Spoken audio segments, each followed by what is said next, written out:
नमस्ते दोस्तों। आज के इस एक्सप्लेनर में हम भूगोल, हमारे संसाधनों और सस्टेनेबल डेवलपमेंट की इस बेहद दिलचस्प दुनिया को डिकोड करने जा रहे हैं। बिना कोई समय बर्बाद किए सीधे विषय पर आते हैं और समझते हैं कि प्रकृति और हमारी ज़रूरतों के बीच का वो गहरा संबंध आखिर क्या है जो हमारे आज और आने वाले कल को पूरी तरह से तय करता है। चलिए जल्दी से देख लेते हैं कि आज के इस सफर में हम किन किन पड़ावों से गुजरने वाले हैं। हम शुरुआत करेंगे संसाधनों की परिभाषा से, फिर उन्हें अलग अलग हिस्सों में बांटकर समझेंगे। इसके बाद हम सस्टेनेबिलिटी की ज़रूरत, भारत में रिसोर्स प्लानिंग, हमारे ज़मीन से जुड़े संसाधनों और आखिर में अपनी ज़मीन को बचाने के तरीकों पर चर्चा करेंगे। तो सबसे पहला और बुनियादी सवाल जिस पर हमें बात करनी चाहिए वो ये है कि हमारे आसपास मौजूद कौन सी चीज आखिर एक संसाधन या रिसोर्स कहलाने लायक है। देखिए, हमारे पर्यावरण में मौजूद हर वो चीज जो हमारी किसी न किसी जरूरत को पूरा करती है वो संसाधन है। लेकिन बात इतनी सीधी नहीं है। कोई चीज सिर्फ तभी संसाधन मानी जाएगी जब वो 3 बहुत ही जरूरी शर्तें पूरी करे। सबसे पहली बात, वो टेक्नोलॉजिकली एक्सेसिबल होनी चाहिए, मतलब उस तक पहुंचने और उसे इस्तेमाल करने की सही तकनीक हमारे पास मौजूद हो। दूसरी शर्त, वो इकोनॉमिकली फीजिबल हो, यानी उसे निकालने में जितना पैसा लगे उससे कहीं ज्यादा हमें आर्थिक रूप से फायदा हो। और तीसरी सबसे अहम बात, वो कल्चरली एक्सेप्टेबल हो, यानी समाज को उससे कोई नुकसान या ठेस न पहुंचे। जब ये तीनों बातें एक साथ लागू होती हैं, बस तभी कोई वस्तु एक संसाधन का रूप लेती है। हमारे पर्यावरण में अनगिनत संसाधन बिखरे पड़े हैं। इन्हें ठीक से समझने के लिए इन्हें व्यवस्थित रूप से बांटना बहुत जरूरी है। चलिए देखते हैं संसाधनों का वर्गीकरण। सबसे पहले बात करते हैं उत्पत्ति या ओरिजिन के आधार पर। ये काफी आसान है। एक तरफ है बायोटिक यानी जैविक संसाधन। ये वो चीजें हैं जो हमारे बायोस्फीयर में मिलती हैं और जिनमें जान होती है, बिल्कुल जैसे कि पेड़ पौधे, जानवर और हाँ, हम इंसान भी। और दूसरी तरफ है अबायोटिक यानी अजैविक संसाधन।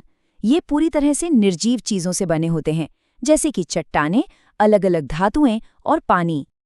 अब आगे बढ़ते हैं और देखते हैं समाप्यता यानी एग्जॉस्टिबिलिटी के आधार पर वर्गीकरण। रिन्यूएबल संसाधन वो होते हैं जिन्हें हम फिजिकल या मैकेनिकल प्रोसेस के जरिए बार बार इस्तेमाल कर सकते हैं। सौर ऊर्जा या हवा इसके बेहतरीन उदाहरण हैं, जो आसानी से खत्म नहीं होते। लेकिन जरा इसके बिल्कुल उलट नॉन रिन्यूएबल संसाधनों को देखिए। अगर कोयला या पेट्रोलियम का भंडार एक बार खत्म हो गया तो प्रकृति को उन्हें दोबारा बनाने में लाखों साल लग जाते हैं। अब ये जो ओनरशिप यानी मालिकाना हक वाली बात है, ये सच में बहुत दिलचस्प है। सोचिए कैसे बात एक छोटे से घर से शुरू होकर सीधे अंतर्राष्ट्रीय समुद्र तक पहुंच जाती है। इंडिविजुअल संसाधन हमारी अपनी निजी संपत्ति होते हैं, जैसे किसी का अपना घर। कम्युनिटी संसाधन जैसे पब्लिक पार्क या तालाब, ये पूरी सोसाइटी के इस्तेमाल के लिए होते हैं। फिर आते हैं नेशनल संसाधन, जिन पर पूरे देश का हक होता है। इसमें जमीन के खनिज, जंगल और हाँ, समुद्री तट से 12 नॉटिकल मील तक का समंदर भी शामिल है। और अंत में 200 नॉटिकल मील के बाद का जो खुला समुद्र है वो इंटरनेशनल संसाधनों में आता है। इसे कोई भी एक देश अपनी मर्जी से इस्तेमाल नहीं कर सकता।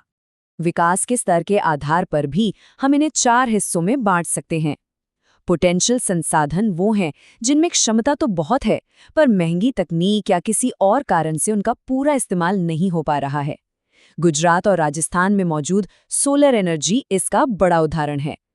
डेवलप्ड वो हैं जिनका अच्छे से सर्वे हो चुका है और हम आज उनका इस्तेमाल कर रहे हैं, जैसे कोयला। स्टॉक की बात करें तो इसमें क्षमता तो है, पर इसे इस्तेमाल करने की हमारे पास कोई तकनीक ही नहीं है। जैसे पानी से हाइड्रोजन और ऑक्सीजन अलग करके उन्हें ईंधन की तरह इस्तेमाल करना। और आखिरी में रिजर्व, वो संसाधन है जिसे तकनीक होने के बावजूद भविष्य की जरूरतों के लिए डैम्स और जंगलों में बचाकर रखा गया है। तो अब एक बहुत ही गंभीर विषय की ओर रुख करते हैं। इंसानों की दखलंदाजी और लालच ने आज हमारे सामने क्या-क्या समस्याएं खड़ी कर दी हैं। यहाँ सस्टेनेबिलिटी या सतत विकास की जरूरत समझ में आती है।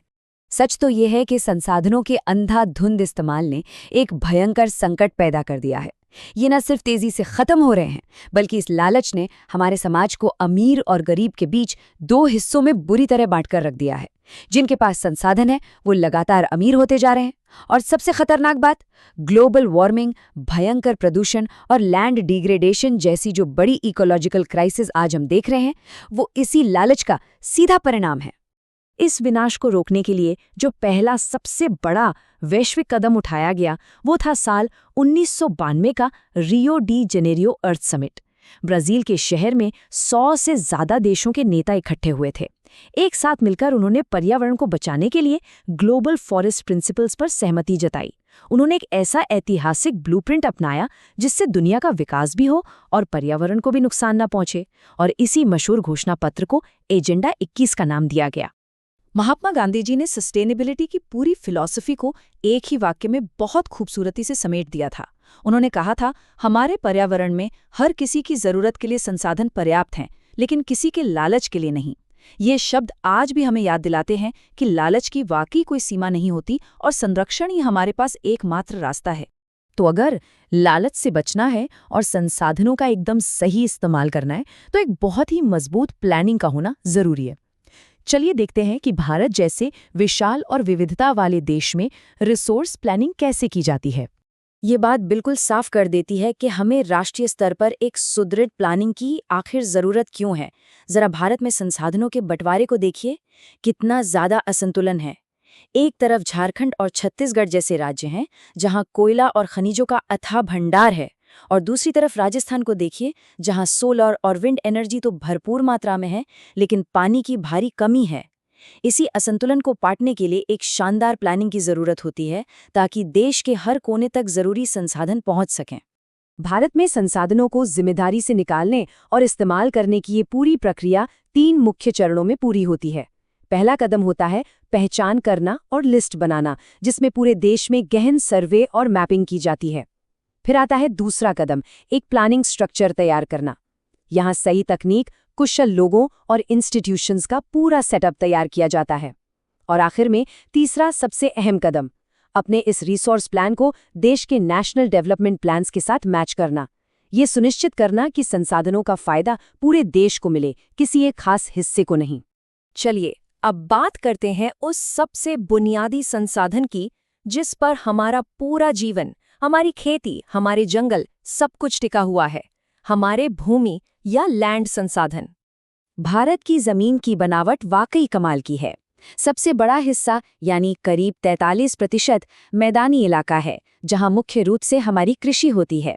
इसके बाद 30% हिस्से में ऊंचे पहाड़ हैं, जो नदियों का मुख्य स्रोत हैं, और बाकी बचा 27% हिस्सा पठारी क्षेत्र यानी प्लेटू है, जो बेशकीमती खनिजों से भरपूर है।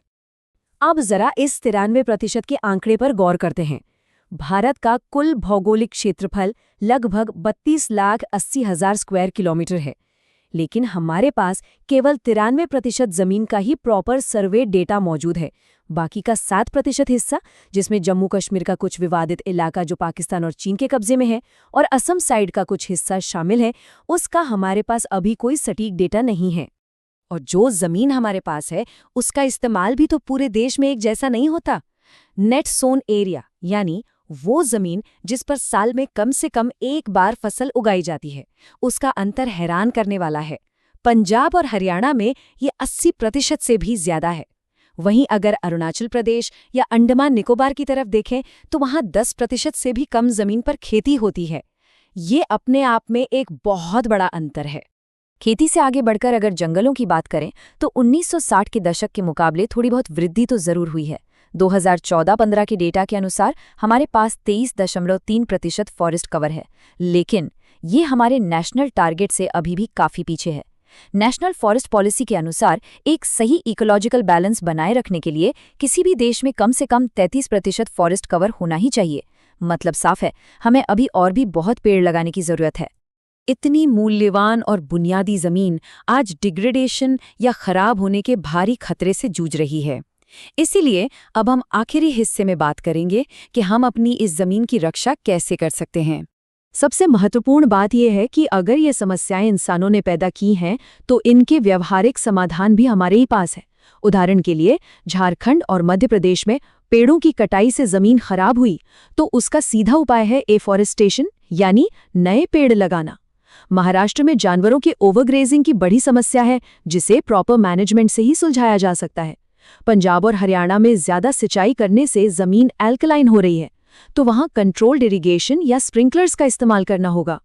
और इंडस्ट्रीज व माइनिंग से निकलने वाले कचरे को हमेशा ट्रीट करके ही सही जगह डिस्चार्ज करना चाहिए। इन सभी महत्वपूर्ण कारणों और उपायों को देखने के बाद आखिर में एक बहुत ही जरूरी सवाल खड़ा होता है, क्या आज हमारे अपने स्थानीय पर्यावरण में संसाधनों का इस्तेमाल वाकई सस्टेनेबल है? क्या हम सिर्फ आज की जरूरतें पूरी करने की होड़ में लगे हैं या अपनी आने वाली पीढ़ियों के लिए भी कुछ सुरक्षित रख रहे हैं? सोचिएगा जरूर। इस महत्वपूर्ण विषय पर हमारे साथ जुड़ने के लिए बहुत बहुत धन्यवाद।